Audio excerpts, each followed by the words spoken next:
تیرے اعمال ایسے ہو جہاں میں نام ہو جائے، تیرے اعمال ایسے ہو جہاں میں نام ہو جائے، تیرا ہر لفظ امت کے لیے پیغام ہو جائے۔ بنا کردار کو ایسا جو منزل تک پہنچ جائے، بنا کردار کو ایسا جو منزل تک پہنچ جائے کہ تجھ کو غیر دیکھے قائل اسلام۔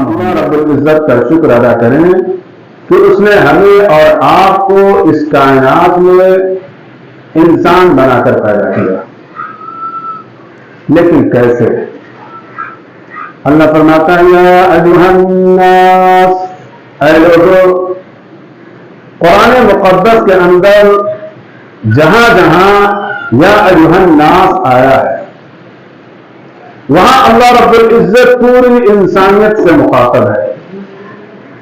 حضرت آدم علیہ السلام سے لے کر قرب قیامت جو آخری بچہ پیدا ہوگا، سب سے مخاطب ہے، چاہے وہ کہیں کے بھی رہنے والے ہوں، چاہے وہ کسی بھی مذہب کے ماننے والے ہوں، چاہے وہ کسی بھی رنگ و نسل سے تعلق رکھتے ہوں، ساری انسانیت سے اللہ مخاطب ہوتا ہے جہاں قرآن میں یا ایھا الناس آتا ہے۔ لیکن جہاں پر یا ایھا الذین آمنوا آتا ہے، وہاں اللہ صرف مسلمانوں سے مخاطب ہوتا ہے۔ لیکن یہاں یا ایھا الناس اللہ ساری انسانیت سے مخاطب ہے، ان لوگوں سے بھی جو ہم سے پہلے دنیا سے جا چکے، ان لوگوں سے بھی جو اس وقت دنیا میں موجود ہیں، اور ان لوگوں سے بھی جو قیامت تک آنے والے ہیں۔ ساری انسانیت سے مخاطب ہو کر اللہ کہتا ہے یا ایھا الناس، اے لوگوں، انا خلقناکم من ذکر وانثی، بے شک ہم نے تمہیں ایک مرد اور ایک عورت سے پیدا کیا، ایک ماں باپ سے پیدا کیا۔ اللہ سارے انسانوں کو مخاطب کر کے کہہ رہا، اے لوگوں، تم سارے لوگوں کو، خواہ تم کوئی بھی ہو، کہیں کی بھائی رہنے والے ہو، کسی بھی رنگ و نسل سے تعلق رکھتے ہو، کسی بھی ذات برادری سے تم تعلق رکھتے ہو، تم سارے کے سارے لوگوں کو ہم نے ایک ماں باپ سے، ایک مرد اور ایک عورت سے پیدا کیا۔ اس کے بعد کیا کیا؟ وَجَعَلْنَاكُمْ شُعُوبًا وَقَبَائِلَ، اور ہم نے تمہارے لیے قبیلے بنائے، برادریاں بنائی، ذات پات بنائے، قومیں بنائی۔ یعنی اللہ نے ہمیں قوموں میں، قبائل میں، ذات برادری کے اندر بانٹ دیا۔ مقصد کیا تھا؟ لِتَعَارَفُوا، تاکہ تم آپس میں ایک دوسرے کو پہچان سکو، تمہارا نسب معلوم ہو سکے کہ تمہارا تعلق کہاں سے ہے۔ لیکن جب تم نسب کے آخری درجے پر پہنچو گے، تم سارے لوگوں کا نسب ایک ہے اور وہ آدم رہا ہے۔ اب وہ لوگ جو ذات برادری کو لے کر اپنے آپ کو بڑا سمجھتے ہیں اور دوسروں کو ذلیل و حقیر سمجھتے ہیں، وہ کہتے ہیں میں اعلیٰ ہوں، میں افضل ہوں، اور سامنے والا آدمی حقیر ہے، ذلیل ہے، کیونکہ وہ چھوٹی برادری کا ہے، میں بڑی برادری سے تعلق رکھتا ہوں۔ تو انہیں معلوم ہونا چاہیے کہ ذات برادری کو لے کر اپنے آپ کو افضل سمجھنا، دوسرے کو حقیر سمجھنا، یہ سراسر غلط ہے۔ کیونکہ ذات برادری کی وجہ سے کوئی آدمی اللہ کی نظر میں بڑا نہیں ہو سکتا، کیونکہ جب ذات برادری کے تعلق سے ہم لوگوں پر نظر ڈالیں گے اور لوگوں کے حسب و نسب کو دیکھیں گے، جب نسب کے آخری انتہا پر پہنچیں گے تو سارے لوگوں کا نسب ایک ہی ہے اور وہ آدم اور حوا ہے۔ لیکن اللہ کے نزدیک عزت والا کون ہے، اکرام والا کون ہے، شرافت والا کون ہے، بزرگی والا کون ہے، تقدس والا کون ہے؟ تو اللہ فرماتا ہے ان اکرمکم عند اللہ اتقاکم، بے شک تم میں اللہ کے نزدیک عزت والا، شرافت والا، بزرگی والا، فضیلت والا وہ شخص ہے اللہ کے نزدیک جو سب سے زیادہ متقی اور سب سے زیادہ پرہیزگار اور سب سے زیادہ اللہ سے ڈر کر زندگی گزارنے والا ہے. وہ آدمی اللہ کے نزدیک عزت والا ہے. اب اگر کوئی آدمی سید ہو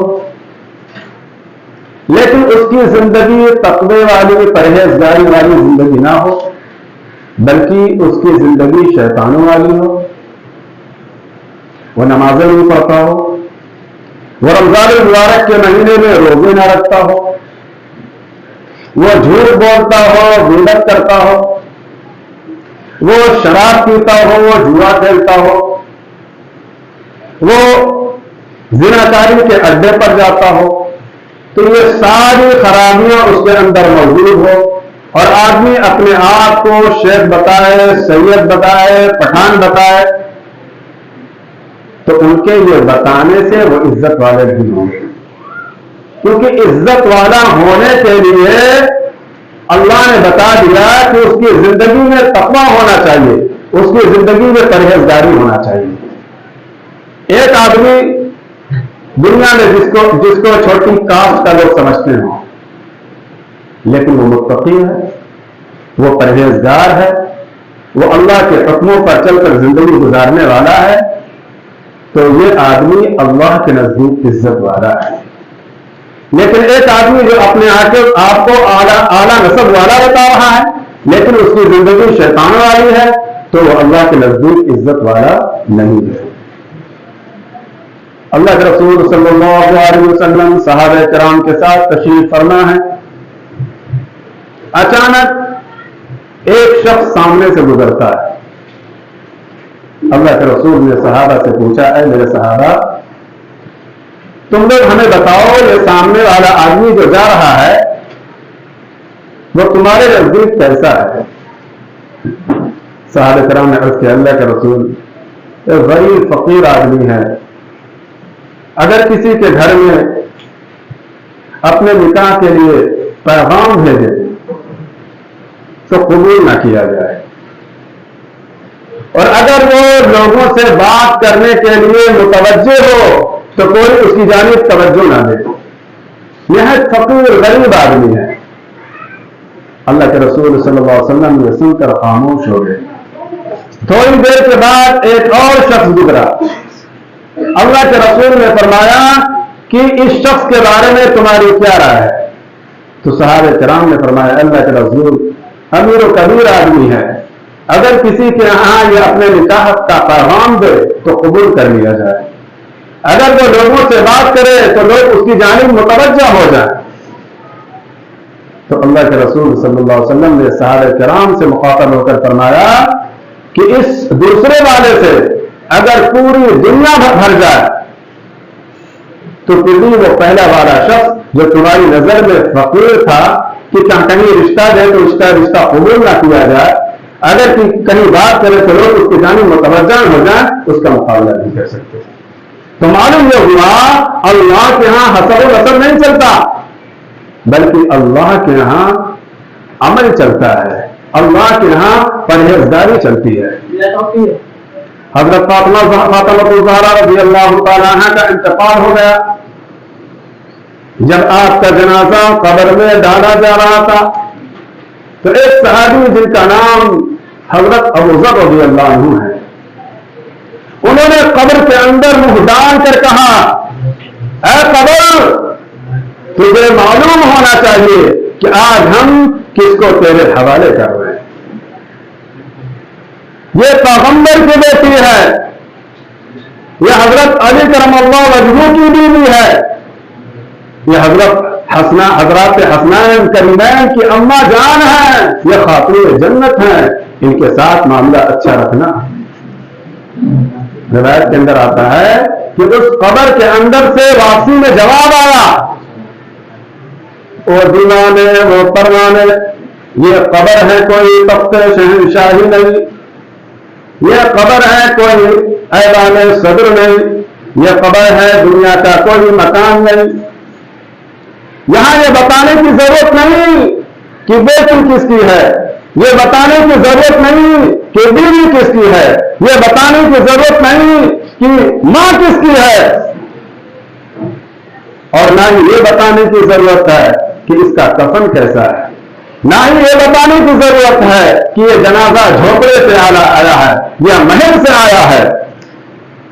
یہاں اعمال دیکھے جاتے ہیں، یہاں نیکیاں دیکھی جاتی ہیں۔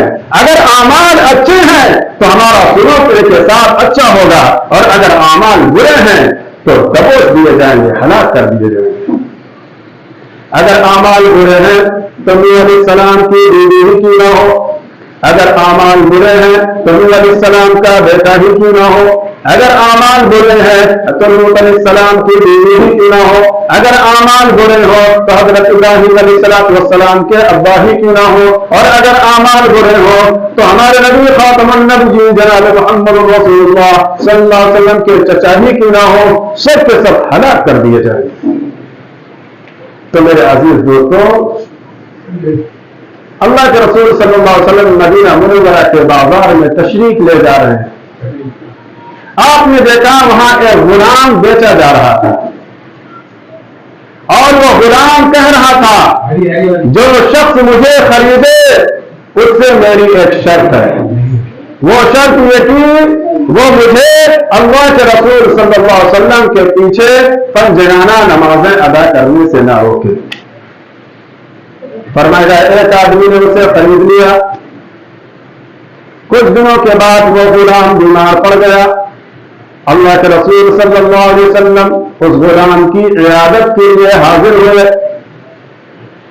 کچھ دنوں کے بعد اسی بیماری میں مبتلا ہو کر اس غلام کا انتقال ہو گیا، اور اللہ کے رسول صلی اللہ علیہ وسلم اس کے جنازے میں شریک ہوئے، اس کی کفن دفن میں شریک ہوئے۔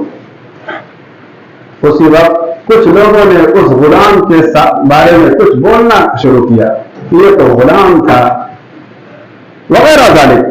اسی پر قرآن کی آیت کا ایک ٹکڑا نازل ہوا، ان اکرمکم عند اللہ اتقاکم، اے لوگوں اللہ کے نزدیک تم میں سے عزت والا وہ ہے جو متقی ہے، پرہیزگار ہے، جس کے اعمال اچھے ہیں، وہ عزت والا ہے۔ غلام ہونا یہ ذلیل و حقیر ہونے کی کوئی علامت نہیں ہے۔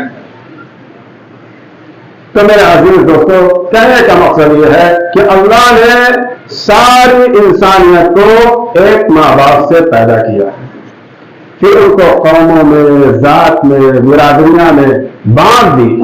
مقصد یہ تھا کہ ایک دوسرے کو لوگ پہچان سکیں، ایک دوسرے کی شناخت کر سکیں۔ لیکن اگر کوئی شخص ذات برادری کو لے کر اپنے آپ کو اعلیٰ سمجھتا ہے اور دوسرے آدمی کو ذلیل و حقیر سمجھتا ہے تو اسے سمجھنا چاہیے کہ حسب و نسب کے جب ہم آخری درجے پر پہنچتے ہیں تو ساری انسانیت کا نسب ایک ہے، اور وہ حضرت آدم اور حوا ہے۔ دنیا کے سارے انسان، خواہ وہ کسی رنگ و نسل سے تعلق رکھتے ہوں، خواہ وہ کسی بھی علاقے سے تعلق رکھتے ہوں، خواہ وہ کسی بھی ذات برادری سے تعلق رکھتے ہوں، سب کے ماں باپ ایک ہیں، وہ آدم اور حوا ہے۔ اور اللہ کے نزدیک عزت والا وہ ہے جو اللہ کے حکموں پر چل کر زندگی گزارے، نبی علیہ الصلوۃ والسلام کے طریقے پر چل کر زندگی گزارے۔